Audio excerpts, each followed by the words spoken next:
मला सांगा की दशमहाविद्या हे जे आहे ते काय आहे एक्झॅक्ट? तुमच्या जीवनामध्ये फक्तच पैसा येऊन फायदा नाही आहे. तुमच्या जीवनामध्ये फक्त तुम्ही काम करताय आणि तुम्हाला त्याचं ज्ञान नाही आहे, तर तुम्हाला ज्ञान सुद्धा असणं गरजेचं आहे. वाक्सिद्धी म्हणजे काय? तुम्ही जे काही बोलाल ते होतं. ओके, वाक्सिद्धी पुस्तकातून बघून नाही करता येत.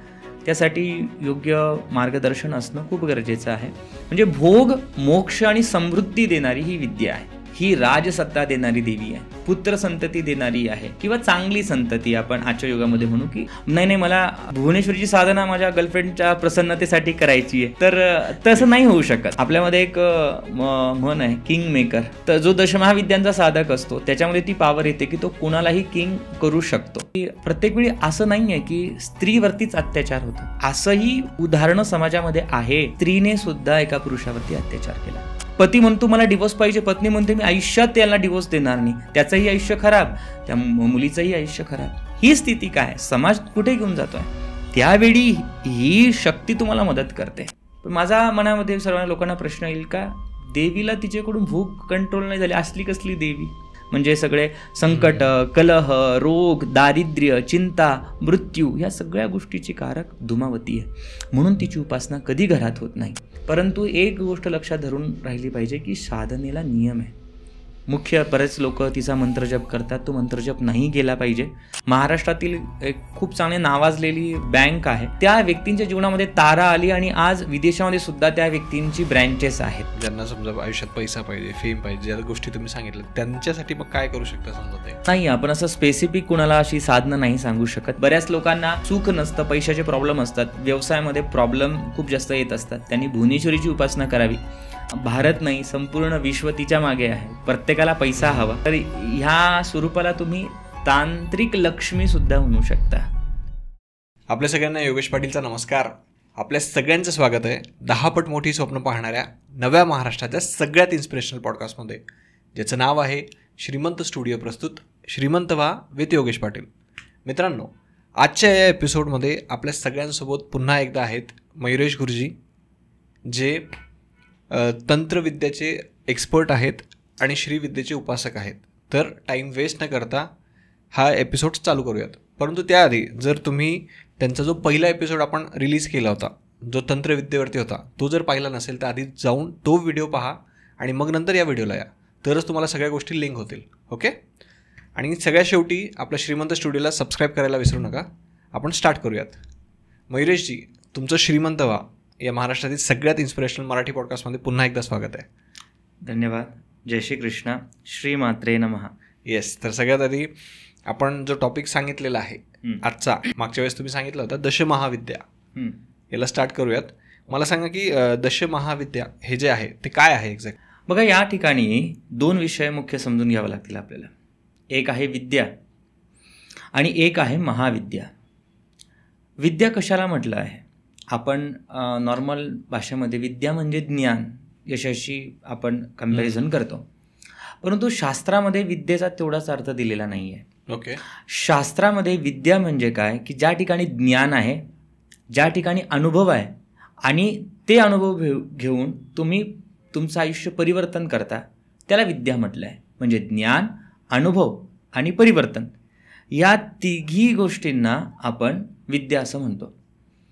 आता उपनिषदांचं जर आणि वेदांचं जर कधी आपण भाष्य ऐकलं तर यामध्ये सुद्धा विद्या आणि अविद्यासुद्धा सांगितलेले आहे.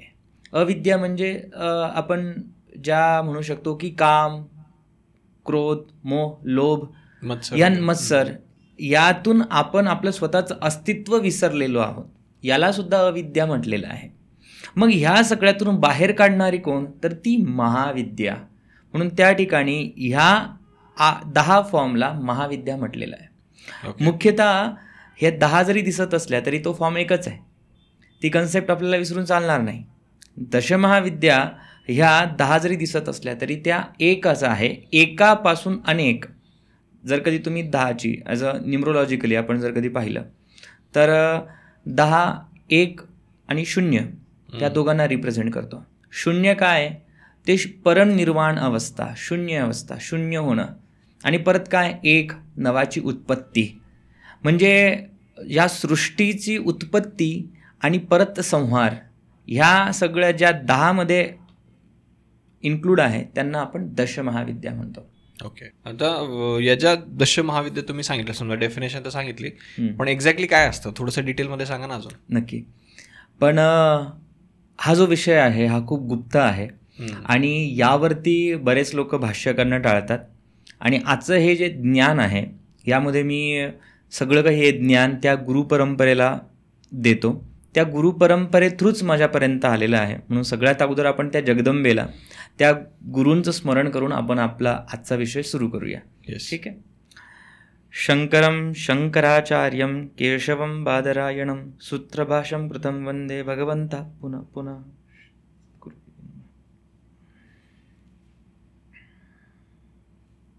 मी तुम्हाला एक श्लोक सांगतो.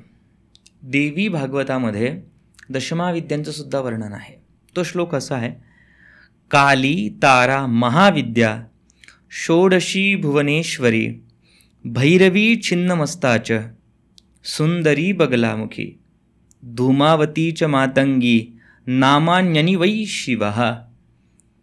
या श्लोकामध्ये तसं दशमहाविद्यांचे अनेक श्लोक आहेत ज्या ठिकाणी दशमहाविद्या सांगितल्या गेलेल्या आहे.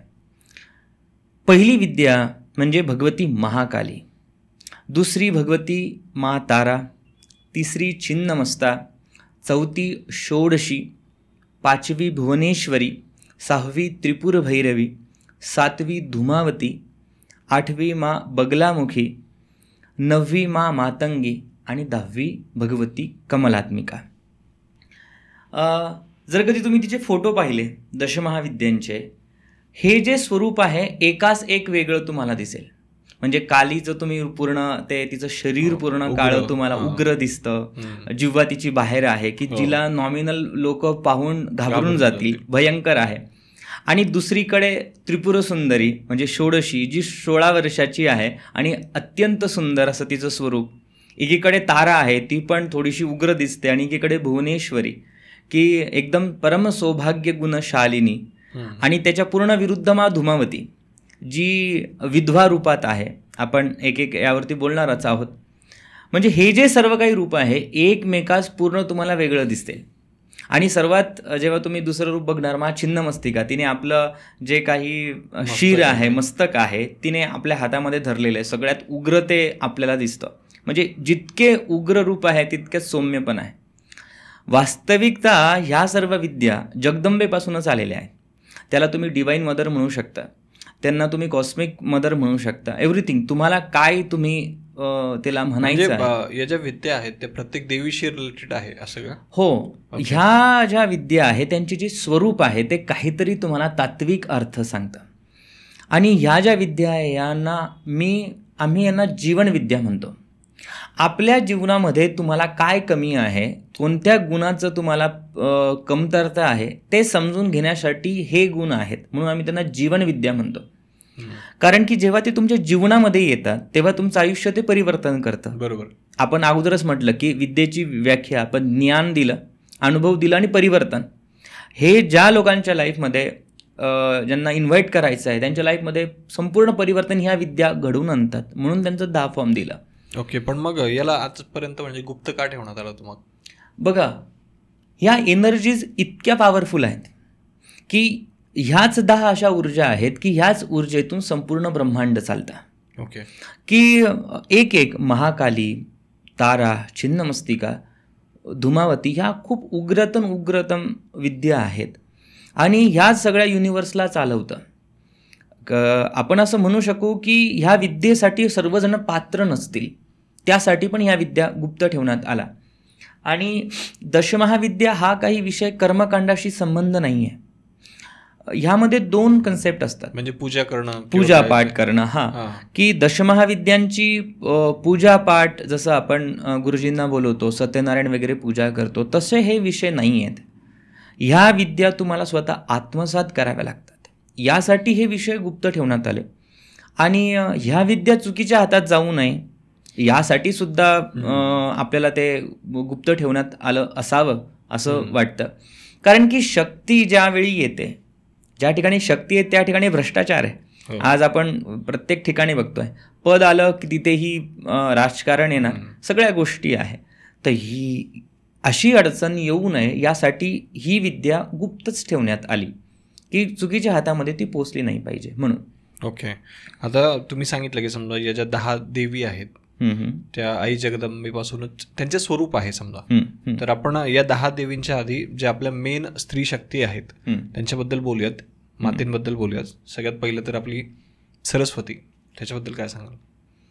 बघा, दशमहाविद्यांची जी उत्पत्ती आहे ही मा दुर्गापासूनच झालेली आहे, म्हणजे मा पार्वतीपासून झाली.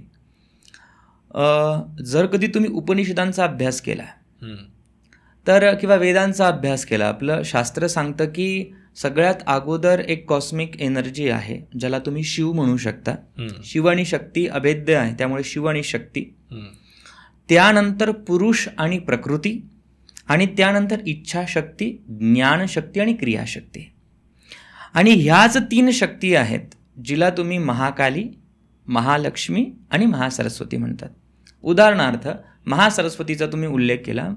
ॲक्च्युली दुर्गा सप्तशतीमधली सरस्वती महासरस्वती खूप वेगळी आहे, आणि आपण जी फॉर्म बघतो सरस्वती नॉर्मल ती पण वेगळी. यामध्ये खूप मतभिन्नता तुम्हाला दिसेल, पण सर्वसामान्य लोकांना समजावं म्हणून आपण सांगतो की सरस्वती जी आपल्याला दिसते, जिच्या हातामध्ये वीणा आहे, मी महासरस्वती म्हटलं नाही, मी सरस्वती म्हणतोय, तर ही विद्येची देवता आहे.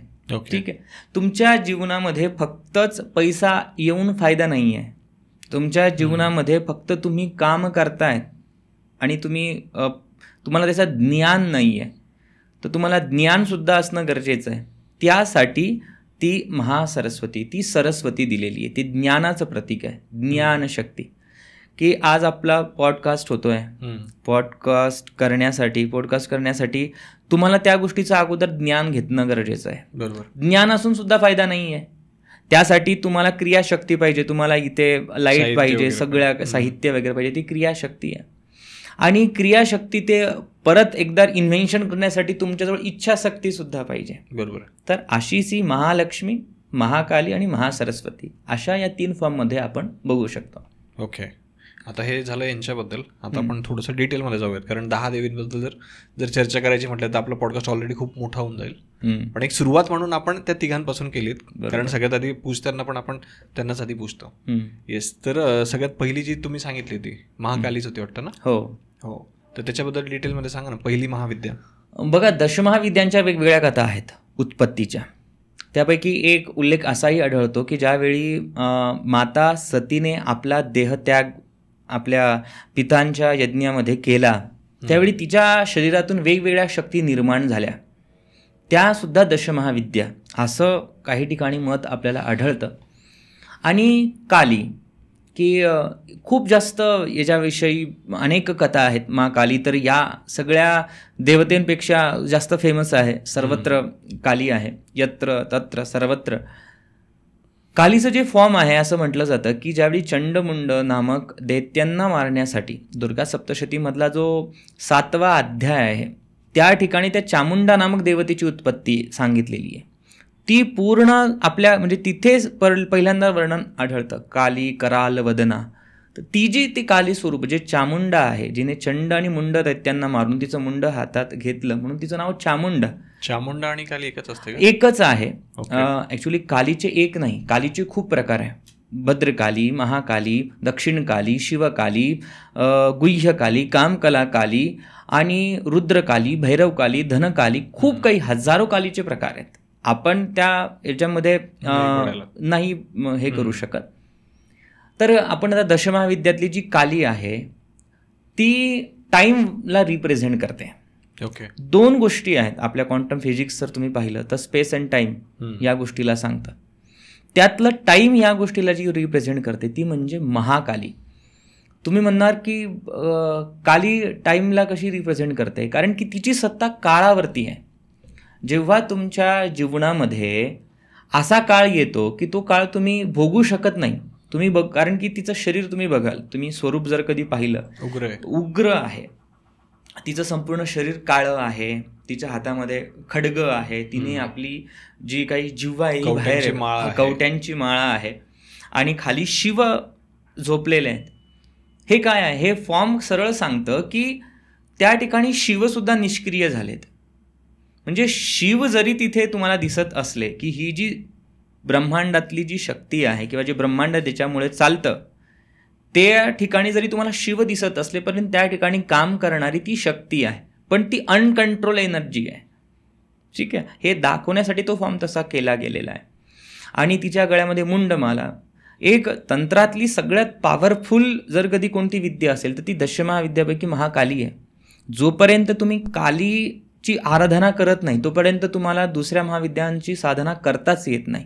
काली म्हणजे डार्कनेस आहे, की अमावस्येवरतीच तिचं आधिपत्य आहे.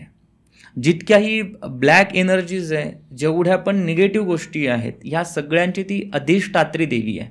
म्हणजे सगळं त्याच्याने सुद्धा तिची पूजा होते असं त्याचं अर्थ आहे. आणि कालीची जेव्हा उपासना तुम्ही करता तर ही तुमच्या जीवनातील सगळं जे काही अंधारमय आयुष्य आहे ते तुम्हाला उजेडापर्यंत ती घेऊन जाते. आणि आज सर्वत्र महाकाल यांचं खूप जास्त नाव आहे. हे महाकालची जी शक्ती आहे, उज्जैनचे महाकाल आपण ज्योतिर्लिंगापैकी मानतो, त्या महाकालची जी शक्ती आहे ती म्हणजे माता महाकाली आहे. तिचं जे शरीरचा जो वर्ण दाखवलेला आहे तो काळा का दाखवलेला आहे, त्यामध्ये अजून एक कथा अशी येते बृहन्नील तंत्रामध्ये की माता पार्वती आपल्या रागाने, तिला इतका राग आला की तिचं शरीर काळं झालं. ठीक आहे, पण आपण या कथांमध्ये जास्त न जाता आपण त्यातला गुह्य अर्थ घेतला पाहिजे. काली ही ज्ञानाचं प्रतीक आहे. ज्यावेळी तुमच्या जीवनामध्ये कालीची एंट्री होते तेव्हा तुमच्या लोकांची रिॲलिटी तुमच्या आयुष्यामध्ये येते, सत्यता येते. काली म्हणजे काय, सत्य आहे. अजून आपण म्हणतो की ती काळं वस्त्र तुम्हाला दिसतं. तुम्ही सगळे रंग एकत्र करून बघा, कोणताही कलर काळा रंग होतो. म्हणजे सर्व गुण संपन्न किंवा सर्व गुण जिच्यामध्ये एकत्र येऊ शकतील ती काली आहे. पण आज कालीच्या नावाने खूप जास्त लोक घाबरतात, पण ते आपल्यासाठी नाही आहे. कालीकडे दोनच गुण आहेत, एक म्हणजे ती खूप जास्त क्रोधी आहे आणि एक म्हणजे ती परम वात्सल्यमयी आहे. क्रोधी कोणासाठी आहे तर त्या शत्रूंसाठी आहे, आणि प्रेमी आणि तिचं जे प्रेम आहे हे आपल्या सगळ्या पुत्रांसाठी आहे. हेच दोन गुण आहेत. ओके, आपल्याला प्रश्न येतो की ह्या सगळ्या देव्या इतक्या वेगवेगळ्या का, कोणत्या देवींची उपासना, असं 10 का फॉर्म दिले. आणि जर समजा आपण काली देवीची उपासना केली तर आपल्याला काय फायदा होईल म्हणजे सामान्य माणसांना? कालीची उपासना केल्यानंतर जितकेही तंत्रमंत्र आहे त्याच्यातून तुम्हाला ती मुक्त करते. म्हणजे कोणी जर काही करणी केलेली, तांत्रिक ज्या काही बाधा असतील त्याच्यातून ती तुम्हाला मुक्त करते. काली तुम्हाला परम ज्ञान देते. ज्ञानाची व्याख्या वेगळी आहे, म्हणजे ती विद्या देणारी सुद्धा आहे. रामकृष्ण परमहंस म्हणजे काली म्हटलं की डोळ्यासमोर कोण येतं, फक्त सद्गुरू श्री रामकृष्ण परमहंस, स्वामी विवेकानंदांचे गुरु. कालीची उपासना स्वामी विवेकानंदांनी केली.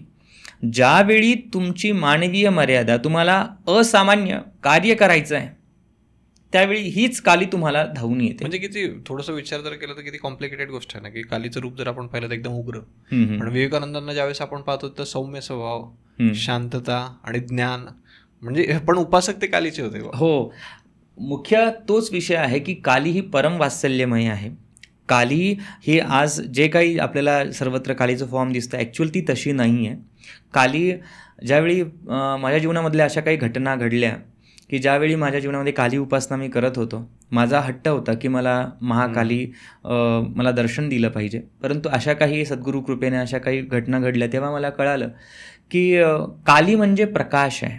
जसं आपण दुपारी 12 वाजेला सूर्याकडे बघा, तुम्ही सूर्याकडे बघितल्यानंतर तुम्ही 2 मिनिटं त्या सूर्याकडे बघता, डोळ्यासमोर काळोख येतो रूममध्ये आल्यानंतर. मग ते काळं का? कारण की तुमची डोळ्यांची जी मर्यादा आहे ती तिथे कमी पडली. तसं जेव्हा तुम्ही सूक्ष्म दृष्टीने त्या महाकालीला बघता तेव्हा तुमच्या ज्ञानचक्षुला सुद्धा काळीमा येते, ते पण तिचं प्रकाश बघू शकत नाही.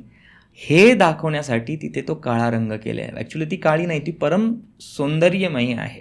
ओके, खरं तर काली माताचा हा जो टॉपिक आहे समजा, तो सेपरेट पॉडकास्ट आपण त्याच्यावरती करू शकतो. नक्कीच. येस, तर आता सध्या फक्त मला एक सांगा की जर समजा आपण कालीची उपासना केली तर आपण जे काही बाधा असतील म्हणजे जे तंत्रमंत्राने केलेले असते त्याच्यापासून आपण साईडला होतो. कालीच्या पूजनेचे अनेक फायदे आहेत. सगळ्यात अगोदर ती रोग निवृत्ती करते. काळाचा महिमा खूप वेगळा आहे की तुम्ही टाइमाबद्दल पण बोलले. हो, टाइम काय आहे की आज बघा, आज इथे बसलेलो आहोत आणि मग मी तुम्हाला सांगितलंय का रूममध्ये तुम्ही बसा, हातामध्ये मोबाईल घेऊ नका, कोणताही न्यूजपेपर काही पेपर वगैरे तुम्हाला दिलं जाणार नाही, फक्त 3 तास तुम्हाला एका रूममध्ये बंद करून ठेवण्यात येईल आणि तुम्हाला घड्याळसुद्धा दिली जाणार नाही. तर तुम्हाला 3 तास किती जास्त वाटतील? हो, खूप जास्त वाटतील. आणि तर तुम्हाला सांगितलं की चला तुम्ही एक मूवी बघायला जा, तर 3 तास कसे जातील तुम्हाला समजणार नाही. काळ तोच आहे, घड्याळ पण तीच आहे, पण त्या ठिकाणी जो अनुभव आहे तो भिन्न आहे. तसंच जेव्हा तुमच्या जीवनामध्ये काली येते तेव्हा तुमच्या नशेमध्ये जे काही भोग आहे ते तुम्हाला भोगायला लागतातच, पण कालीच्या उपासनेतून ती खूप मदत करते, ती ज्ञान देते, ती तुम्हाला खूप जास्त तुमच्या जीवनामध्ये यश देते, उत्कर्ष देते. आणि अनेक आपल्या महाराष्ट्रामध्ये अनेक लोकांची ती कुलदेवता आहे. गुजरातमध्ये पावागड खूप फेमस तिचं ठिकाण आहे. पावागडची महाकाली फेमस आहे. दक्षिण काली जे शक्तिपीठ आहे कलकत्ता, त्याच्याजवळच दक्षिणेश्वरी जिथे रामकृष्ण परमहंसांनी तिची साधना केली. आणि मध्य प्रदेशमध्ये धार म्हणून एक जागा आहे, ती पण महाकालीचं ठिकाण आहे. उज्जैनमध्ये गडकालिका ही पण तिची उपासना आहे. आणि गडकालिका तर हरसिद्धी आणि गडकालिकेची उपासना राजांनी पण केली, विक्रमादित्यांनी पण केली. म्हणजे याच्यावरून समजू शकतं की राज्यप्राप्तीसाठी तुम्हाला राज्य देणारी, सगळ्या संकटातून, नवग्रह बाधा, ज्यांना राहूचे त्रास आहे, शनीचे, मोस्ट ऑफ या जगामध्ये सगळ्यात जास्त लोक शनीने परेशान आहे. कोणाला 7.5 चाललंय, कोणाला राहूची महादशा, एव्हरीथिंग काय प्रॉब्लेम आहे. तर ह्या सगळ्यांसाठी काली खूप आपल्याला उपासना कशी केली पाहिजे शॉर्टमध्ये जर सांगायचं झालं तर? कालीची उपासना वास्तविक पाहता अशी होत नाही. तिला हे सर्व गुरुगम्य विषय आहेत, म्हणून ते गुरूंच्या थ्रू दीक्षा घेऊनच ती साधना केली पाहिजे असं तुम्ही, कारण की ही अनकंट्रोल एनर्जी आहे. त्यांचे जे शिव आहेत मी तिथे पाहिलं निष्क्रिय आहे, तिथे त्या एनर्जीला बाउंड्रीज नाही आहे, तर तेवढी तुमची क्षमता पाहिजे. पण मग समजा नॉर्मल जे माणसं आहेत की जे हा पॉडकास्ट बघताय, समजा त्यांच्या आयुष्यात जर काही प्रॉब्लेम्स असतील, त्यांना जर सोल्युशन हवं असेल, तर मग त्यांनी काय केलं पाहिजे अशा वेळी? जर कधी त्यांची कुलदेवता काली असेल, त्यांनी जास्तीत जास्त काली चालिसा वाचू शकता, अष्टोत्तर नामावली देवीची वाचू शकता. या पलीकडे जास्त ते नाही काही करू शकत. हां, आणि देवीला सगळ्यात जास्त भावप्रिय आहे, ती भावाची देवता आहे आणि ती रस पण, शृंगार आणि रस ती देणारी. म्हणून तर कालिदासाला ती प्राप्त झाली, म्हणून कालिदासांनी काव्य लिहिलं. म्हणून तुम्ही तिला आई म्हणून स्वीकारा, अगोदर भावाने तिची पूजा करा, बाकी तिच्याच कृपेने तुम्हाला योग्य सद्गुरू भेटतील आणि तुम्ही पुढे जातात, साधना करतात. ओके. नंतर आपली दुसरी महाविद्या भगवती मा तारा. तारा महाविद्या ही खूप गुप्त आहे. तारा महाविद्येची उपासना, तिचं जे स्वरूप पाहिलं, ती लंबोदर आहे, नीलवर्ण आहे. तिच्या हातामध्ये एक नीलकमल आहे आणि खाली एक प्रेत झोपलेले आहेत, त्यावरती ती उभी आहे. कालीच्या हातामध्ये खड्ग आहे आणि मा ताराच्या हातामध्ये कैची आहे, सीझर ज्याला म्हणतो. तर हे जीवनातले असे टप्पे रिप्रेझेंट करते, जेव्हा तुम्हाला तुमच्या आयुष्यातले काही क्षण किंवा काही अशा पास्ट लाईफ अशी असते आपली, किंवा भूतकाळात अशा काही घटना झाल्या असतात, त्या आपल्या मेंदूमधून आपण ती नाही काढू शकत. तेव्हा ही साधना तुमच्या जीवनात आली तर तुम्ही शुद्ध ज्ञानाला प्राप्त होऊन त्या ज्या काही निगेटिव्ह तुमचे क्षण कर्म असतील ते तुम्ही कापू शकतात. आणि ताराची उपासना केल्याने आजकाल सर्वत्र स्पर्धा परीक्षा जास्त जोम धरते आहे, प्रत्येकाला चांगल्या म्हणजे कॉम्पिटिशन प्रत्येक ठिकाणी आहे. तर ह्या ठिकाणी जो व्यक्ती ताराची उपासना करतो त्याला नेम, फेम सोबत पैसा सर्व काही त्याला मिळतं. म्हणून ताराची उपासना. आणि महाराष्ट्रातील एक खूप चांगली नावाजलेली बँक आहे, त्या व्यक्तींच्या जीवनामध्ये तारा आली आणि आज विदेशामध्ये सुद्धा त्या व्यक्तींची ब्रँचेस आहेत. तर महाराष्ट्रातली खूप जवळची व्यक्ती आणि खूप मोठं ब्रँच आहे. तर हे याच्यासाठी की तारा ही तुम्हाला प्रचंड पैसा देते. ती तुमच्या जीवनामध्ये ज्ञान आलं की ते तुम्हाला नावच तारा आहे, सूर्याला रिप्रेझेंट करते ना, तो असंच ठिकाण तुम्हाला देतं की तुम्ही त्याच्यातून हलू नाही शकत. यासाठी तारेची उपासना केली गेली पाहिजे. ओके. आणि उपासना कशी करायची तारेची? तारा ही बंगालमध्ये तिचं तारापीठ आहे. प्रत्येकजण शक्तिपीठामध्ये नाही जाऊ शकत. ठीक आहे. हे तुम्हाला आतून इंटिवेशन्स किंवा देवीचं बोलवणं आलं पाहिजे तर ते होतं. ताराची उपासना ही गुरुगम्यच आहे आणि ताराची उपासना ही बौद्धांमध्ये सुद्धा आहे. बौद्ध धर्मामध्ये वज्रयान जी शाखा आहे, ह्या वज्रयान शाखेत ताराची उपासना केली जाते. जेव्हा मी हिमाचल साईडला गेलो होतो, त्या साईडला धर्मशाला साईडला गेलो होतो, तेव्हा मी तिथल्या भिक्खूंशी काही बोललो. आणि महाराष्ट्रामध्ये अजिंठा लेणी म्हणून आहे. अजिंठा लेणीमध्ये आमचा जन्म त्याच ठिकाणी झाला असल्यामुळे बऱ्याच वेळा तिथे जाणं येणं झालं. तर जेव्हा मी तिथल्या बौद्ध भिक्खूंशी भेटलो, जे थायलंडवरून आलेले आहेत, कोणी कुठून आलेलं, तेव्हा त्यांनी सांगितलं की आम्ही ह्या मंत्राची उपासना करतो. त्यांनी त्यांच्या शरीरावरती काही यंत्र दाखवलेत मला आणि त्यावरती पूर्ण तारा मंत्र लिहिलेला. म्हणजे आणि ह्याच तारेची उपासना वशिष्ठ ऋषींनी केली. आपण सविस्तर यावरती आपल्या पुढच्या याच्यामध्ये पण आपण बोलू शकतो. येस. आता पण जे नॉर्मल व्यक्ती समजा की ज्यांना समजा आयुष्यात पैसा पाहिजे, फेम पाहिजे, ज्या गोष्टी तुम्ही सांगितलं, त्यांच्यासाठी मग काय करू शकता समजा ते? नाही, आपण असं स्पेसिफिक कुणाला अशी साधनं नाही सांगू शकत. त्यासाठी तुम्हाला योग्य गुरूंचं मार्गदर्शन असणं खूप गरजेचं आहे. कारण की ती एनर्जी तुम्हाला झेलता आली पाहिजे, हँडल नाही करता येत. म्हणून योग्य मार्गदर्शना थ्रूच आपण ही साधना केली पाहिजे. यूट्यूब, फेसबुकवरून ही साधना नक्कीच होत नाही. त्यानंतर तिसरी महाविद्या, सर्वात उग्र आणि माझ्या आवडती, छिन्नमस्तिका. तिचं रूप पाहिलं की कोणी पण घाबरणार. तिने आपलं जे काही शिर आहे हे कापलेलं आहे. तिची कथा सांगितली जाते की जया आणि विजया नामक 2 तिच्या सखी होत्या आणि पार्वती स्नानासाठी बसलेल्या होत्या. तर तेव्हा त्यांना भूक लागली, तर त्यांनी देवीला विनंती केली की आम्हाला भूक लागलेली, आम्हाला काहीतरी द्या. पण देवी त्यामध्ये व्यस्त होती, आपल्या स्नानामध्ये व्यस्त होती. त्यानंतर 2-3 वेळा त्यांनी विनंती केल्यामुळे देवीने आपल्या भक्तांसाठी स्वतःचं शिरच्छेद केला आणि त्यांच्या कंठातून रक्ताची धार येते. एक जयाच्या मुखात जाते, एक विजयाच्या मुखात जाते आणि एक स्वतः पान करते. तिने आपल्या हातामध्ये स्वतःचं मुंड धरलेलं आहे आणि खाली रती आणि कामदेव विपरीत पोझिशनमध्ये झोपलेले आहेत. म्हणजे कामदेव खाली आहेत आणि त्यावरती माता रती आहे. ते त्यांच्या फिजिकल ॲक्टिव्हिटीमध्ये आपल्याला दिसतात आणि त्यावरती छिन्नमस्तिका आहे. हे रूप खूप नॉर्मल लोकांनी पाहिलं त्यांना खूप भयावह वाटतं, परंतु ही एक योगिक क्रिया आहे. अनेकांचं मत यामध्ये असं आहे आणि आपल्या शास्त्रामध्ये पण यामध्ये उल्लेख आढळतो की आपल्या शरीरामध्ये इडा आणि पिंगला नावाच्या 2 नाड्या आहेत आणि त्या सुषुम्ना थ्रू आत जातात. तर ह्या ज्या काही जया आणि विजया आहेत, ह्या त्या इडा आणि पिंगला आहेत. आणि जेव्हा ते तुमचं शिरच्छेद का आहे, आपलं संपूर्ण ब्रह्मांड इथे आहे. आज आपण सहज म्हणतो की आपल्याला श्रीमंत व्हायचं आहे, पण श्रीमंत केव्हा होणार? जेव्हा तुम्ही तुमचे जुने विचार, तुम्हाला नवीन मेंदू पाहिजे, नवीन तुम्हाला शिर पाहिजे, तोपर्यंत तुम्ही नवीन काही रिन्युएशन नाही करू शकणार. तर एक ट्रान्सफॉर्मेशनची जी एनर्जी आहे ती छिन्नमस्तिकेची आहे आणि हिची उपासना केल्याने वाक सिद्धी मिळते. हिची उपासना केल्यानंतर वाक सिद्धी म्हणजे काय? तुम्ही जे काही बोलाल ते होतं. ओके, वाक सिद्धी. तर बोलणं, ज्या लोकांना भय वाटतंय त्या लोकांनी नक्कीच छिन्नमस्तिकेची उपासना त्यांना कारगर असते. परंतु धूमावती, छिन्नमस्तिका आणि त्रिपुर भैरवी ह्या ज्या 3 महाविद्या आहे यांची उपासना कोणी पण नाही करू शकत. कारण की ही एनर्जी जेव्हा आपण कधीतरी आम्हाला अशी वेळ येते की लोक समोर येतात आणि आम्हाला कधीतरी देवीचं ध्यान करावं लागतं. तर ध्यान केल्यानंतरही ती ऊर्जा कोणी नाही सहन करू शकत. मंत्र तर खूप दूर झाला. तर खूप तिची खूप लाल एनर्जी तिची आणि ती एनर्जी आपल्याकडून झेपवल्या नाही जात. कुंडलिनीशी जे लोक कुंडलिनी जागरणचा अभ्यास करतात, कारण की ही एक योगिक देवी आहे, त्यासाठी तुमची तेवढी शारीरिक स्थिती पाहिजे आणि त्यातून प्रचंड आवेश आणि प्रचंड आवेग शक्तीचा होतो. त्यामुळे त्यावरती खूप त्याचे नियम आहेत. रती आणि कामदेव खाली झोपलेले दाखवले विपरीत याच्यामध्ये. म्हणजे तुम्हाला काम आवेगसुद्धा खूप सांभाळावा लागतो.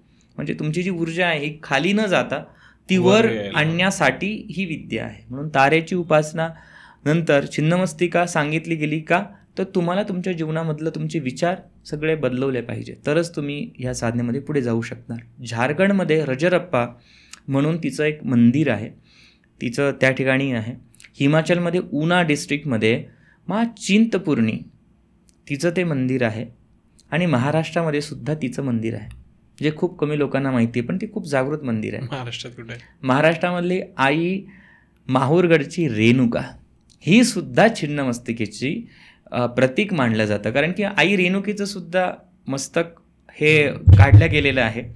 तर परशुरामाने पण तिची उपासना केली आणि छिन्नमस्तिकेची उपासनेचंच फळ त्यांना असं मिळालं की त्यांच्या जीवनामध्ये श्रीविद्या आली, दत्तात्रय परमेश्वर आले आणि मग त्यांचं आयुष्य पुढे निघालं. म्हणून ज्या लोकांना वाटत असेल की आम्हाला छिन्नमस्तिका करण्याची इच्छा आहे, त्यांनी साधना करू नये, त्यांनी चिंतपूर्णीचं ध्यान करावं आणि माता रेणुकीची साधना करावी, तरीसुद्धा त्यांना चांगलं बेनिफिट त्यामध्ये नक्कीच मिळू शकतं. ओके. त्यानंतर आपली चौथी महाविद्या षोडशी.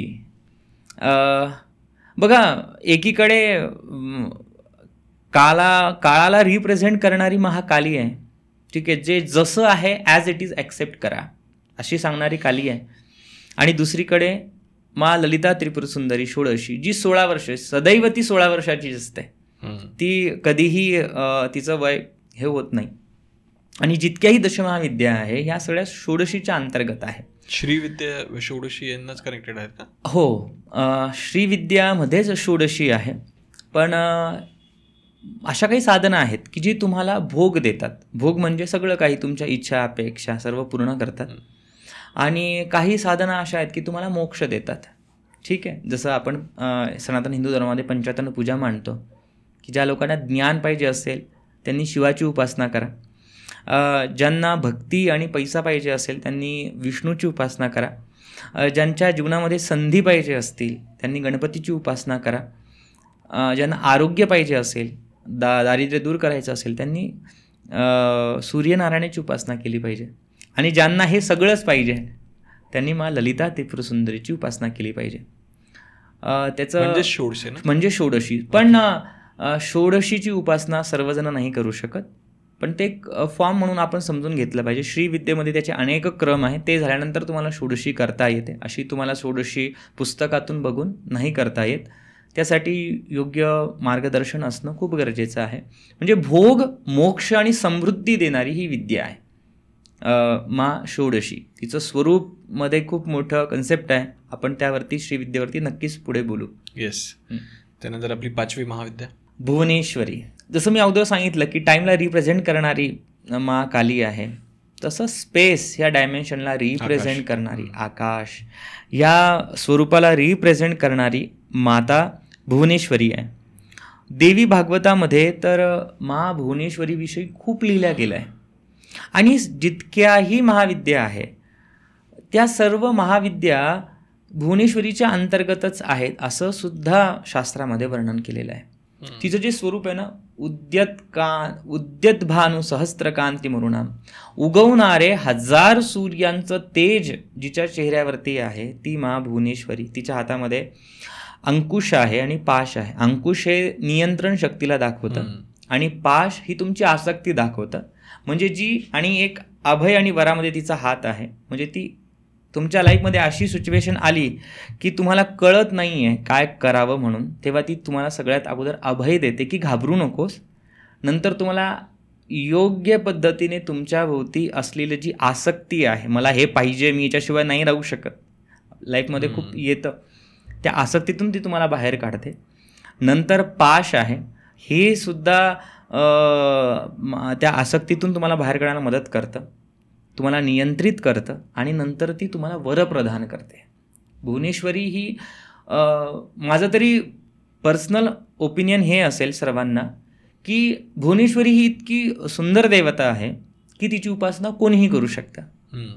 कोणतीही व्यक्ती, कोणताही स्त्री पुरुष, कोणीही योग्य किंवा जे त्यांना वाटतं, फक्त तुम्ही भुवनेश्वरी जरी म्हटलं तरी ती देवी पावणार आहे. आणि त्याचा मेजरली फायदा कशासाठी होईल? भुवनेश्वरी बघा, नावच त्याला दिलेली आहे. ही राजसत्ता देणारी देवी आहे, पुत्र संतती देणारी आहे, किंवा चांगली संतती आपण आजच्या युगामध्ये म्हणू की चांगली संतती होण्यासाठी आकर्षण शक्ती देणारी आहे. बऱ्याच लोकांना सुख नसतं, पैशाचे प्रॉब्लेम असतात, व्यवसायामध्ये प्रॉब्लेम खूप जास्त येत असतात, त्यांनी भुवनेश्वरीची उपासना करावी. ज्यांना राजकारणामध्ये जायचं आहे, राजनीती पद पाहिजे, शेवटी ती राजराजेश्वरी आहे, भुवनेश्वरी. तर भुवनेश्वरीच्या उपासकामध्ये किंवा दशमहाविद्यांच्या उपासकामध्ये एक पावर असते, तो राजाला सुद्धा रंक करू शकतो आणि रंकाला सुद्धा राजा करू शकतो. आपल्यामध्ये एक म्हण आहे, किंग मेकर. तर जो दशमहाविद्यांचा साधक असतो त्याच्यामध्ये ती पावर येते की तो कोणालाही किंग करू शकतो. आणि हे प्रत्येकाच्या जीवनामध्ये राजयोग आणणारी देवी म्हणजे मा भुवनेश्वरी, जी सर्व सौख्य प्रदान करते, सुख आणि सगळ्या इच्छा अपेक्षा जगदंबा पूर्ण करते. म्हणून भुवनेश्वरीची उपासना करावी. गुरुचरित्र प्रत्येकजण वाचतं. गुरुचरित्रामध्ये सुद्धा मा भुवनेश्वरीबद्दल लिहिल्या गेलेलं आहे. सांगली जिल्ह्यामध्ये नृसिंहवाडीजवळ औदुंबर म्हणून दत्तक्षेत्र आहे, त्या ठिकाणी भुवनेश्वरीचं मंदिर आहे. त्र्यंबकेश्वरला सुद्धा गर्भगिरीजवळ मा भुवनेश्वरीचं मंदिर आहे आणि ते खूप पॉवरफुल आहे. गुजरातमध्ये गोंडल ह्या ठिकाणी मा भुवनेश्वरीचं मंदिर आहे. आणि श्रीलंकेमधलं जे मणिपल्लव, श्रीलंकेमध्ये जे शक्तिपीठ आहे, हे सुद्धा मा भुवनेश्वरीचं शक्तिपीठ मानलं जातं. आणि तिची उपासना कोणीही करू शकतं. भुवनेश्वरी अष्टोत्तर नाम कोणीही वाचू शकतं, भुवनेश्वरी स्तोत्र वाचू शकतं. सूर्यवंशी, गुजर किंवा काही लोकांची ती कुलदेवता आहे आपल्या समाजामध्ये, महाराष्ट्रामध्ये. त्यांनी योग्य तिची उपासना करावी. भुवनेश्वरीचा कोणताही नाम जप करावा, त्यांना त्याचा इफेक्ट चांगलाच मिळेल. पण योग्य गुरूंच्या आधारे दीक्षा घेऊन केलं तर त्याचं अधिकस्य अधिक फलम केव्हाही चांगलंच मिळेल. Okay okay yes. तर अशा पद्धतीने आपण 5 महाविद्या कव्हर केलेल्या आहेत. पण मग एक प्रश्न समजा माझ्या मनात येतो की हा व्हिडिओ पाहणाऱ्या प्रत्येकाच्या मनात येऊ शकतो, तर तो आता मी घेतोय की समजा तुम्ही सांगतायत महाविद्या आहेत. आता महाविद्या असं ऐकल्यावर आपल्याला खूप भारी वाटतं की यार मला जर काहीतरी मिळवायचं असेल तर मी या महाविद्या स्वतःच्या आयुष्यात आणल्या पाहिजे. पण मग तुम्ही एक गोष्ट सांगितली की याची उपासना आपण घरी नाही करू शकत, म्हणजे एकट्या स्वतः नाही करू शकत. मग लोक म्हणतील की यार हा व्हिडिओ पाहायचा फायदा काय, की नुसतं गोष्ट दाखवायची पण मग ती भेटणार तर काय नाही. मग त्याच्यावरती तुमचं काय उत्तर आहे? मी तुम्हाला एक उदाहरण सांगतो. एखाद्या मुलाची आई DYSP आहे, ठीक आहे. तो त्याच्या कॉलेजमध्ये जातो, त्याच्यासोबत काहीतरी घडतं. तर कॉलेजमध्ये आई जाते, आई प्रिन्सिपलला सांगते की असं असं झालं, पण तरी पण काही त्याचा फायदा होत नाही. कालांतराने परत त्या मुलासोबत तसे काही जे गुंड प्रवृत्तीचे विद्यार्थीच्यासोबत काहीतरी अडचण निर्माण करतात. मग आईला त्रास होतो. आई काय करते, आपल्या DYSP वेशामध्ये कॉलेजला जाते आणि फक्त त्या मुलांकडे पाहते आणि बोलते आणि सरळ प्रिन्सिपल हाऊसमध्ये जाते. आणि या गोष्टीचा फायदा काय होणार की ती त्या वेशामध्ये आलेली आहे, तिथे ती बोललेली नाही आहे, पण तो वेश पाहून की नाही याची ही आई आहे, आपण सांभाळून राहिलं पाहिजे. प्रिन्सिपल पण तेव्हा ते घाबरतील आणि ती आपल्या मुलाला घेऊन इथे येऊन जाईल, पोलीस स्टेशनमध्ये जाईल. आणि अचानक मुलाने सांगितलं की नाही आई, आता खूप हे सकाळपासून हे वादविवाद झाले, आपल्याला सगळ्या गोष्ट झालं आहे, आपण आता घरी जाऊया, मला खूप जास्त भूक लागली. आणि त्या मुलाला इतकी भूक लागलेली आहे की तो म्हणणार की मला राहायला जात नाही आहे. तर आई त्याच वेशामध्ये पटकन त्याला काहीतरी बनवून देईल.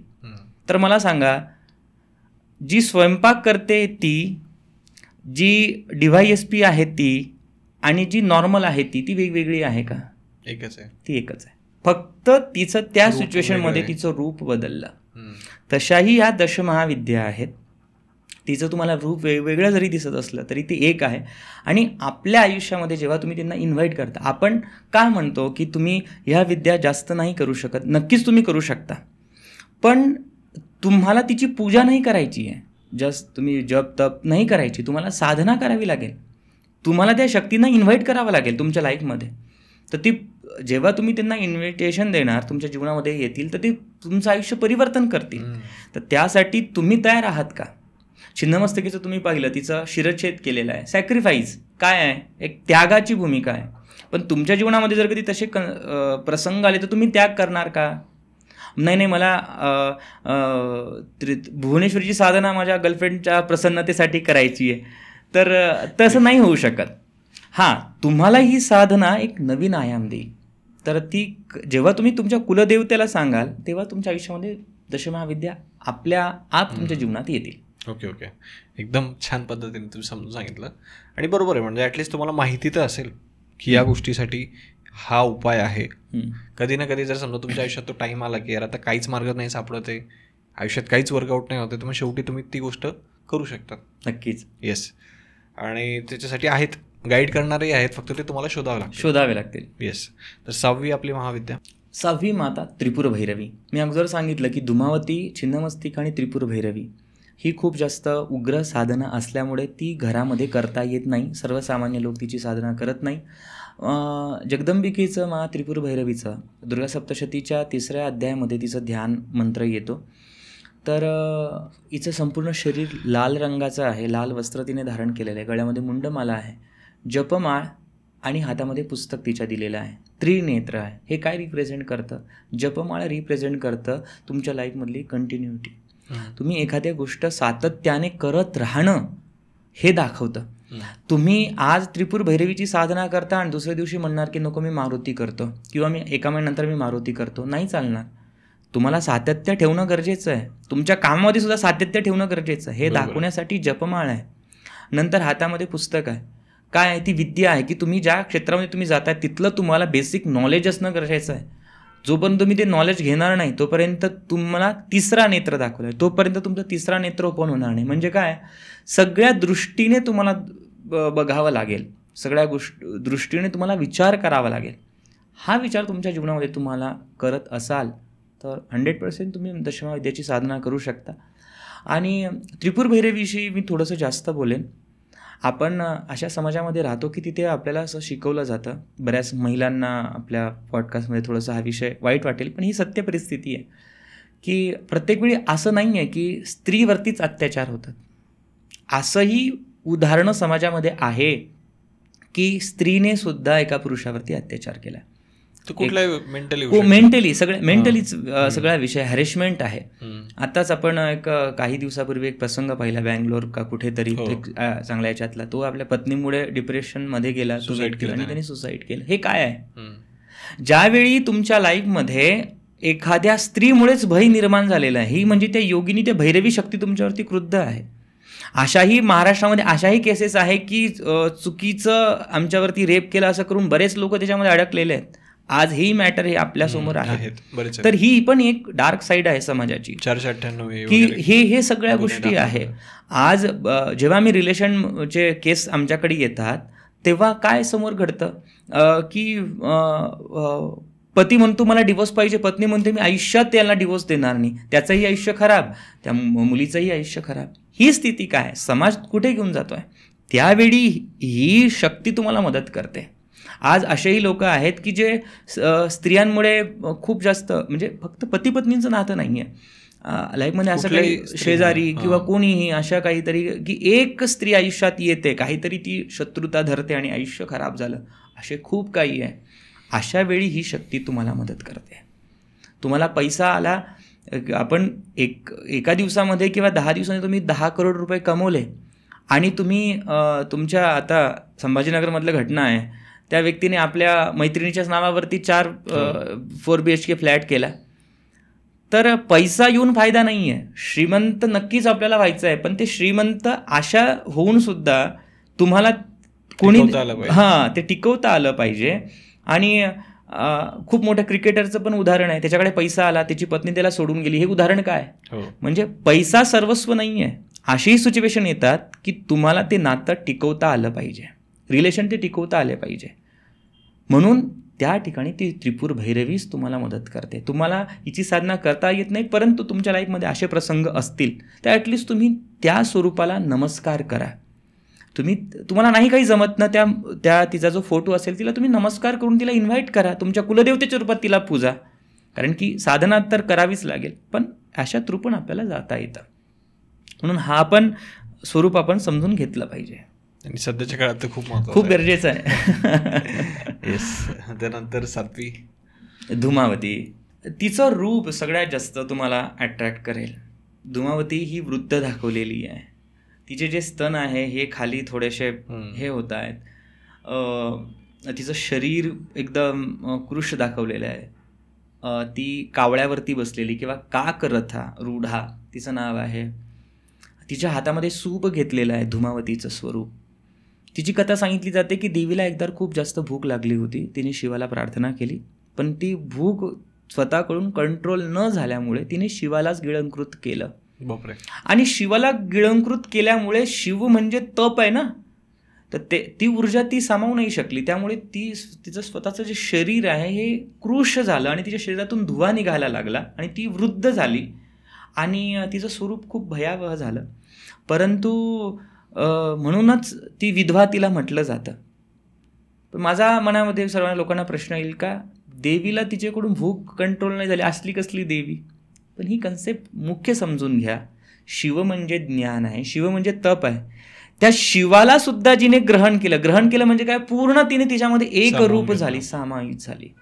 सगळ्या महाकालींसोबत, सगळ्या दशमहाविद्यांसोबत शिव आहेत, भैरव आहेत, ठीक आहे. पण मा धुमावतीसोबत कोणताही भैरव नाहीत, कोणतेही शिव नाही. म्हणजे तिथे शिवासोबत ती एक झाली. आपल्यामध्ये शब्द आहे बौद्ध धर्मामध्ये महानिर्वाण. हे जे महानिर्वाण जे आहे ना, ही ती धुमावती, हे ते तत्व आहे. आणि धुमावती आज सर्वत्र आजाराचं थैमान आहे. आज आपली मेडिकल इंडस्ट्री किती जरी पुढे जात असली, कुठला तरी व्हायरस येतो, हे सगळे आजार आणि रोगाला निवृत्ती करणारी मा धुमावती आहे. आणि सगळे जारण मारण सगळ्या तंत्रांना मुळापासून नष्ट करणारी मा धुमावती आहे. आणि तिला ज्येष्ठ लक्ष्मी म्हटलेलं आहे. ज्येष्ठ मासामध्ये, ज्येष्ठ नक्षत्रामध्ये तिची पूजा होते, म्हणून तिला ज्येष्ठा म्हटलं आहे. म्हणजे लक्ष्मीचे जे समृद्धी, सुख वगैरे सगळं आहे त्याच्या विरुद्ध पूर्ण गुण ह्या अलक्ष्मीमध्ये आहे. म्हणजे सगळे संकट, कलह, रोग, दारिद्र्य, चिंता, मृत्यू ह्या सगळ्या गोष्टीची कारक धुमावती आहे. म्हणून तिची उपासना कधी घरात होत नाही. कोविडमध्ये माझ्यापर्यंत असे प्रसंग आले की लोक धुमावती माला मंत्र जप करत होते, की धुमावतीची उपासना जेव्हा पण आम्हाला करायची असली तरी आम्हाला घराबाहेर जाऊन योग्य ठिकाणी आम्हाला तिची साधना करावी लागते. आणि हे लोक धुमावतीची उपासना घरात करतात, ते अत्यंत चुकीचं आहे. धुमावतीची उपासना घरामध्ये होत नाही. त्या तत्वाला तुम्ही बोलवताय तेच येणार ना. हे 10 विद्या काय आहेत, एक प्रकारचे ह्या सगळ्या ब्रह्मांडातील एक हिलिंग पॉवर आहे ना. ते डॉक्टर धरून चाला. जसं तुम्हाला हार्टचा प्रॉब्लेम आहे, तुम्हाला हार्टच्या स्पेशलिस्टकडे जावं लागणार आहे. तिथे डेंटिस्ट काय करणार, नाही करू शकत. म्हणून तुम्हाला जो काही प्रॉब्लेम आहे तो व्यवस्थित समजून तुम्ही महाविद्याचा नियम पाळून तुम्ही केलं पाहिजे. म्हणजे आधी महाविद्या नीट समजून घेऊन अडचण काय आहे, मग त्याच्यावरती काय उपचार आहे प्रॉपर, मग ते केलं पाहिजे. ओके. अशी ही धुमावती. येस. 8वी महाविद्या. दशमहाविद्या हा खूप विस्तृत विषय आहे आणि प्रत्येकच टॉपिक एकदम डिटेलमध्ये आहे. आपल्याला डिटेलमध्ये आपण नक्कीच त्यावरती बोलूया. सगळ्यात पॉवरफुल सगळ्याच महाविद्या आहेत, परंतु आज जनसामान्यामध्ये फेमस असलेली माता बगलामुखी अष्टम महाविद्या खूप जास्त ट्रेंड चालला आहे. देवाधिकांचा सुद्धा एक काळ असतो. पूर्वीपासूनच फेमस असलेली मा बगलामुखी 8वी महाविद्या आहे. ही श्रीकुलाला सुद्धा रिप्रेझेंट करते आणि कालीकुलाला पण रिप्रेझेंट करते. कुल म्हणजे 2 संप्रदाय आहे या तंत्रामध्ये. श्रीकुल म्हणजे सगळ्या सात्विक देवतेची उपासना सर्वसामान्य भाषेमध्ये, आणि कालीकुल म्हणजे सगळे उग्र उपासना. म्हणजे मा बगलामुखी कालीकुलाद्वारे सुद्धा करू शकतात तुम्ही. उग्र रूपात पण तिची साधना होते आणि सौम्य रूपामध्ये पण तिची साधना होते.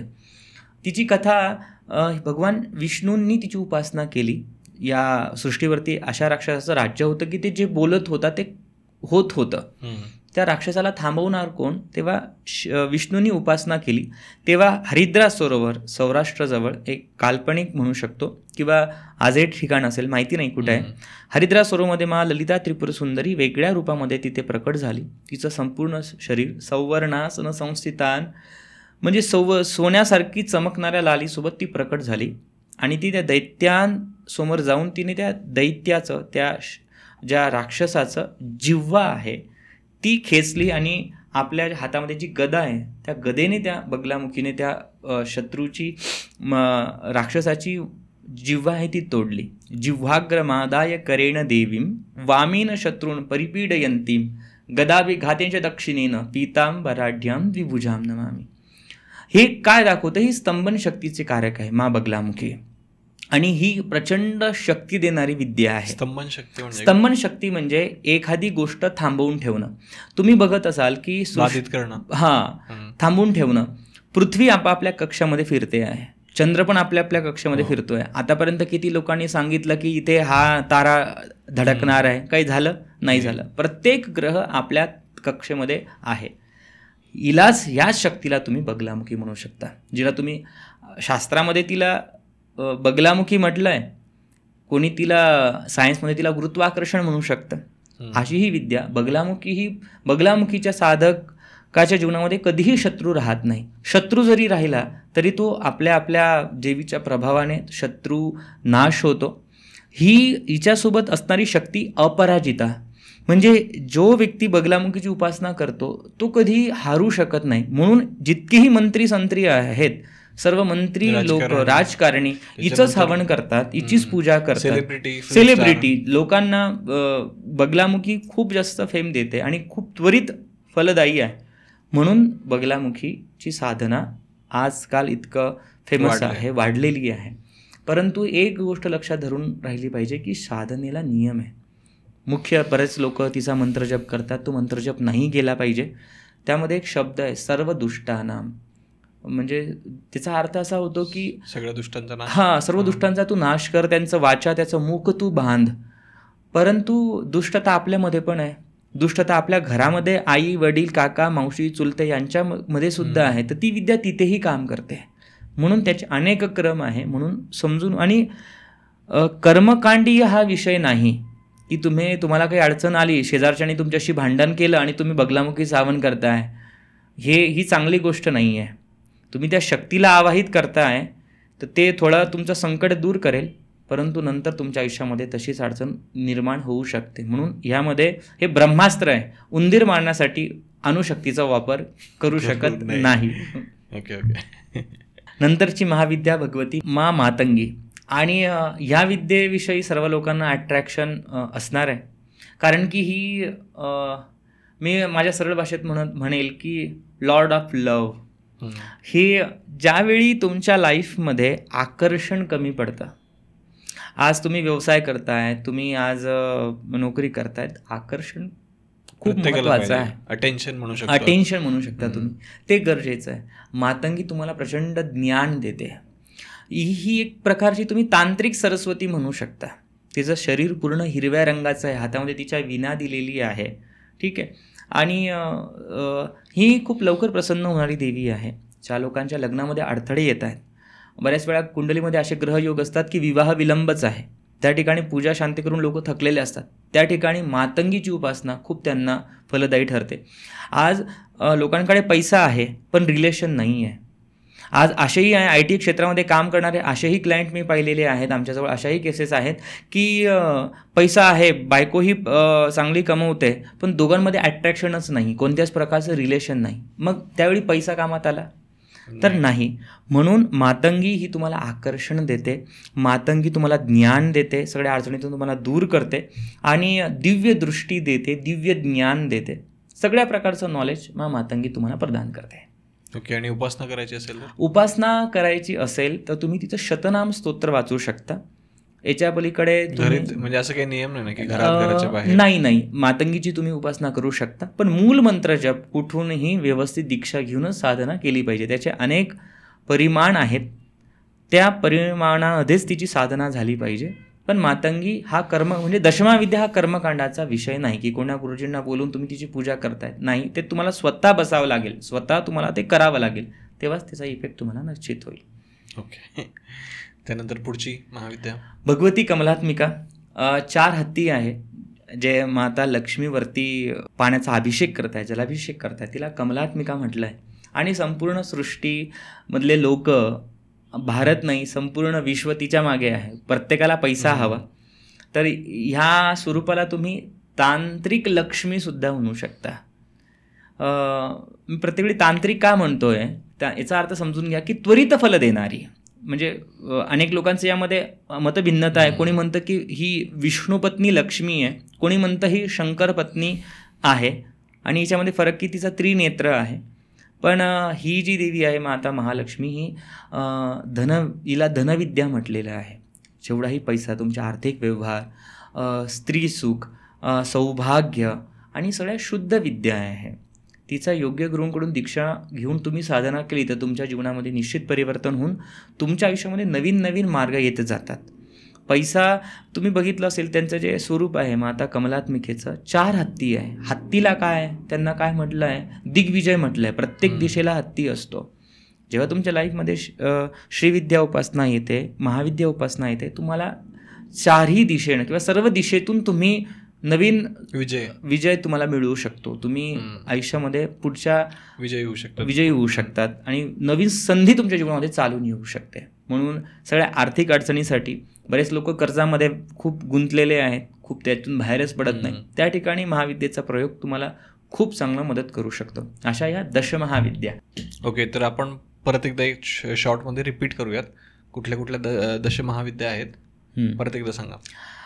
सर्वात प्रथम काली महाविद्या, जी तुम्हाला ज्ञान देतं, सगळ्या नकारात्मकतेपासून तुम्हाला दूर करतं.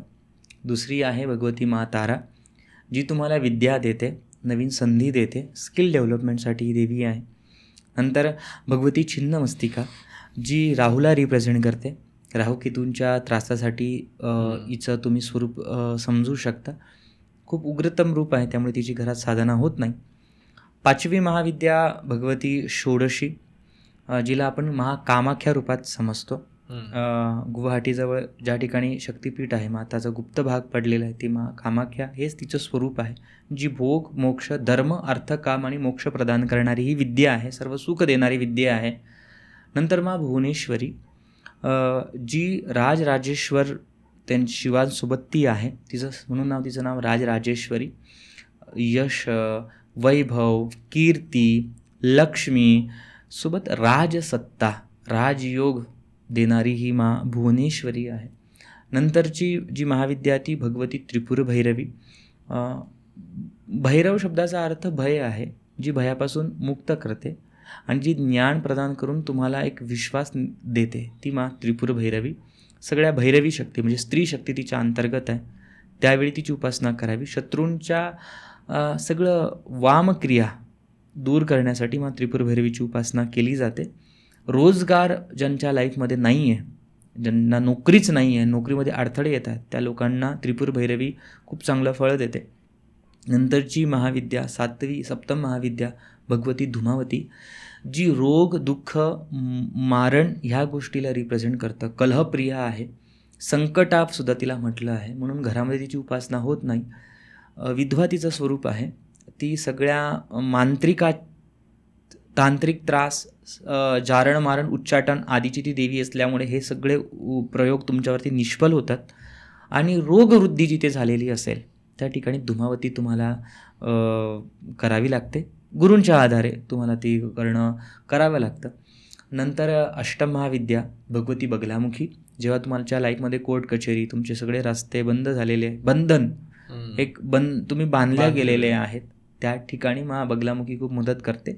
परंतु शत्रूंच्या नाशासाठी तिचा उपयोग केला जातो. परंतु ही विद्या खूप शुद्ध आणि सात्विक आहे, म्हणून हिचं उपासना करताना ज्येष्ठांचं, तज्ज्ञांचं, गुरूंचं मत घेणं अत्यंत अनिवार्य आहे. तिची उपासना तुम्ही गुरूंच्या मार्गदर्शनातूनच तुम्हाला करावी लागते. नंतरची महाविद्या भगवती मातंगी, रिलेशनचे प्रॉब्लेम जितकेही आहेत, तुमच्या लाईफमध्ये तुम्ही विदेशात जाण्याची इच्छा आहे पण तुम्हाला समजत नाही आहे काय करावं, किंवा शिकायचं आहे, अडथळे खूप जास्त येत आहेत मुलांच्या जीवनामध्ये, तेव्हा मातंगीची उपासना करणं खूप गरजेचं आहे. कोणतेही रिलेशन असो त्यामध्ये मातंगी खूप मदत करतं. आणि सोबत सगळ्या कलेची ती देवता आहे. आज ज्याला कलेमध्ये पुढे जायचे आहे, ॲक्टर असतील, डायरेक्टर असतील, सिंगर असतील, म्युझिक सगळ्यांची ती देवी आहे, सगळ्या कलाकारांची ती देवी आहे. म्हणून ज्यांना कला क्षेत्रात पुढे जायचे त्यांनी तर मातंगीची उपासना नक्की करावी योग्य गुरूं थ्रू. नंतरची जी विद्या आहे भगवती कमलात्मिका, ही महालक्ष्मीचंच एक स्वरूप आहे. ती तुमच्या जीवनातील ऋण म्हणजे सगळं कर्ज दूर करते, तुम्हाला एक वैभव प्रदान करते आणि तुमचा मार्ग सुरळीत व्यवस्थित होतो. अशा या दशमहाविद्या. आणि ह्या ज्या सर्व महाविद्या आहेत ह्या सगळ्या भगवती कामाख्यामध्ये समाहित आहे. जे आपण षोडशी सांगितली, षोडशीमध्ये हेच मा कामाख्याचं रूप आहे. म्हणून आपण लास्टला तिच्याविषयी बोललो, षोडशीबद्दल बोलण्याच्या ऐवजी आपण लास्टमध्ये बोललो. ह्या सगळ्या दशमहाविद्यांची मंदिर कामाख्याच्या जवळपासच आहेत. म्हणून कामाख्या ही मूळ षोडशी आहे. म्हणून त्या षोडशीचं, त्या कामाख्याचं जरी तुम्ही उपासना केली तरी तुम्ही बरोबर त्या दशमहाविद्यांपर्यंत पोहोचू शकतात. अशा या आपल्या दशमहाविद्या आहेत. म्हणून तुमच्या आयुष्यामध्ये सर्वगुण संपन्नता यावी यासाठी या जीवनविद्या आहे. तुम्ही जर कधी समर्पण करायला तयार असाल, तुम्ही जर कधी तुमच्या स्वतःला बदलवू इच्छित असाल तर ह्या महाविद्यांचा प्रवास तुम्ही कंटिन्यू करू शकता. येस. पण मग अशा कुठल्या चुका आहेत की ज्या हे सगळं करत असताना करू नये किंवा काय कुठल्या गोष्टी लक्षात ठेवायला हव्यात? सर्वात अगोदर मंत्रामध्ये एक शक्ती आहे. मंत्रविद्या ही संकल्प शक्तीने चालते आणि संकल्प हे प्राणशक्तीने चालतात. म्हणून ह्या महाविद्यांच्या उपासना करताना मंत्र अचूक असला पाहिजे आणि याची तुम्हाला विधिवत दीक्षा असली पाहिजे. विना दीक्षा मंत्र जप ह्या देवतेंचे करू नका. कुठूनही कुठून तरी व्हिडिओ बघून यांचे मंत्र करू नका. यांच्याशी रिलेटेड उपाय तुम्ही करू नका. ही खबरदारी घेतली पाहिजे. आणि नॉमिनल तुम्ही ह्या सगळ्या महाविद्या कालीपासूनच आहे म्हणून तुम्ही शिव आणि कालीला समर्पित होऊन प्रार्थना करून तुमची साधनासाठी विनंती केली पाहिजे. तर त्या कोणाच्या थ्रू तुमच्या आयुष्यामध्ये येतील. धूमावतीची उपासना करताना अनेक नियम आहेत आणि ते तुम्हाला गुरु समजावून सांगतात. चुकीच्या म्हणजे तुमची बाजू सत्याची असेल तर बगलामुखी वगैरे अशा महाविद्या तुम्हाला मदत करतात. ह्या शक्ती आहेत. तुमच्या एक जन्म नाही, हजारो जन्म त्या शक्तींना माहिती आहेत. म्हणून फक्त उपयोगासाठी किंवा दुरुपयोगासाठी ह्या साधना कधीच करू नका. काही साधनेमध्ये ब्रह्मचारी अनिवार्य आहे. तुम्ही ते क्रॉस नाही करू. ते तुम्हाला ते नियम तुम्हाला पालन करणं गरजेचं आहे. चुकीच्या उपयोगासाठी महाविद्या प्रयोग करता येत नाही. केला तर थोडाफार तुम्हाला फायदा होईल, नाही अशातला भाग नाही. पण जितकं नुकसान होईल ते अन्य तुम्ही काढू शकत नाही. ओके. आता इथे एक मुद्दा येतो. समजा की आता काही लोकांचं म्हणणं असेल की समजा आम्हाला गुरु थ्रू करायचे, पण मग आता गुरु शोधायचे कुठे? कारण गुरुच्या नावावरतीच 100% म्हणजे 99% तर फ्रॉडच होतो. आता त्यांचा प्रश्न असेल की जर समजा मला या रिलेटेड गुरु शोधायचे आहेत तर मार्ग काय असतो? सगळ्यात सोपा मार्ग, तुम्ही तुमच्या कुलदेवतेची उपासना करा. कुलदेवता ही तुमचं प्रोटेक्शन शिल्ड आहे, तुमची एनर्जी आहे. ह्या साधनेमध्ये तुम्हाला पुढे जायला तुमची कुलदेवताच मदत करणार. आणि एवढ्या वर्षानंतर मराठीमध्ये आपण एक निमित्त मात्र ठरलो ह्या महाविद्यांवरती बोलायचं, तर कदाचित योग्य वेळी तुमच्यापर्यंत आज हा व्हिडिओ आला असेल तर कदाचित हे साईन आहे ह्या युनिव्हर्सचं. तुम्ही त्या कुलदेवतेला प्रार्थना करा, तुम्ही योग्य गुरूंपर्यंत पोहोचाल. पण ह्यामध्ये खूप जास्त तुम्हाला सांभाळून राहण्याची गरज आहे. तंत्रातला आपला जो पहिला भाग तो जो सांगितला ते फॉलो करून तुम्ही पुढे गेलं पाहिजे. पण आता मला हे विचारायचं आहे, आता समजा हे आपण सगळं समजून घेतलं, आता शेवटी ना मला काही किस्से ऐकायचे आणि ते रिअल लाईफ असले पाहिजेत. की ज्या लोकांनी या विद्यांचा वापर केला जातो. भले आपण त्याचे नाव नाही सांगणार, पण तुमच्या आयुष्यात अशा आठवणीत असलेले काही किस्से ऐकायचे मला. खूप काही आहे. दशमहाविद्यांचा प्रवासला 11 ते 12 वर्ष झाले. खूप लोकांना अनुभव, कारण असं बरेच लोक म्हणतात की बरेच लोक याचा वापर करतात पण कधी सांगत नाही. हां, तर तेच ऐकायचं आहे मला. खूप याचे अनुभव आहेत. बगलामुखीविषयी असेल, छिन्नमस्तिकेविषयी असेल किंवा मातंगीविषयी असेल, खूप अनुभव आहेत. अशा काही मुली माझ्या लाईफमध्ये म्हणजे क्लायंट रूपात मी पाहिल्या की ज्यांच्या लाईफमध्ये लग्नाचे योग खूप कमी होते किंवा लग्नामध्ये अडथळे खूप आले. अशावेळी त्यांनी काही उपासना केल्या, काही देवीची उपासना केली आणि त्यांचं आयुष्य आज पूर्ण परिवर्तन झालं. कालीचे ते अनेक अनुभव आहेत. जेव्हा आम्ही वास्तू व्हिजिट करतो तेव्हा काही वास्तू या हॉन्टेड वास्तू असतात आणि अशावेळी ती महाकालीने खूप प्रोटेक्ट केलं त्या लोकांना. एका ठिकाणी अशी अडचणी होत्या की त्या ठिकाणी खूप जास्त नकारात्मक ऊर्जा होती आणि त्या लेडीजला बेड रेस्ट सांगितला होता. ती उठू शकत नव्हती. सर्व काही करून झालं. खूप आर्थिक स्थिती प्रचंड त्यांची चांगली. सर्व उपाय करून झाले. सर्व नामवंत ज्योतिषी, नामवंत वास्तुतज्ञ तिथे झाले, पण तरी त्यांना फायदा नाही. मोठमोठे हवन पण झाले.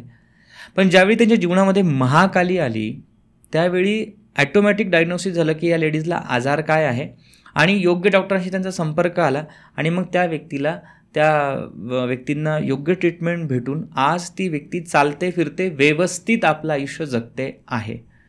असे अनेक अनुभव आहेत दशमहाविद्यांचे. तर मंडळी, अशा पद्धतीने हा आजचा पण एक एपिसोड होता दशमहाविद्यांवरती. अपेक्षा आहे की हा एपिसोडही तुम्हाला नक्कीच आवडला असेल आणि यातून तुमच्या मनातल्या अनेक प्रश्नांची उत्तरंही तुम्हाला मिळाली असतील. भलेही आता सगळ्याच प्रश्नांची उत्तरं एकाच एपिसोडमध्ये नाही मिळू शकत, तर मग आपण एक सिरीजच करूयात. कारण बऱ्याच लोकांचा असा रिस्पॉन्स आलेला आहे की आम्हाला आणखी नॉलेज हवं आहे. आणि जर तुम्हाला आणखी नॉलेज हवं असेल तर श्रीमंत स्टुडिओला आत्ताच सबस्क्राईब करा. कारण इथून पुढं आपण या सगळ्या टॉपिक्सवरती एकदम डिटेलमध्ये प्रत्येक एपिसोड आणणार आहोत. ओके, तर आपला पुढचा जो एपिसोड असणार आहे तो श्रीविद्येवरती असणार आहे, श्री महाविद्येवरती असणार आहे, सॉरी. आणि तो जर तुम्हाला पाहायचा असेल तर आत्ताच या व्हिडिओला लाईक करा, जास्तीत जास्त लोकांपर्यंत हा व्हिडिओ पोहोचवा, म्हणजे आम्हाला लवकरात लवकर पुढचा एपिसोड तुमच्यासाठी आणता येईल. तर थँक्यू सो मच. पुन्हा भेटूया पुढच्या एपिसोडमध्ये.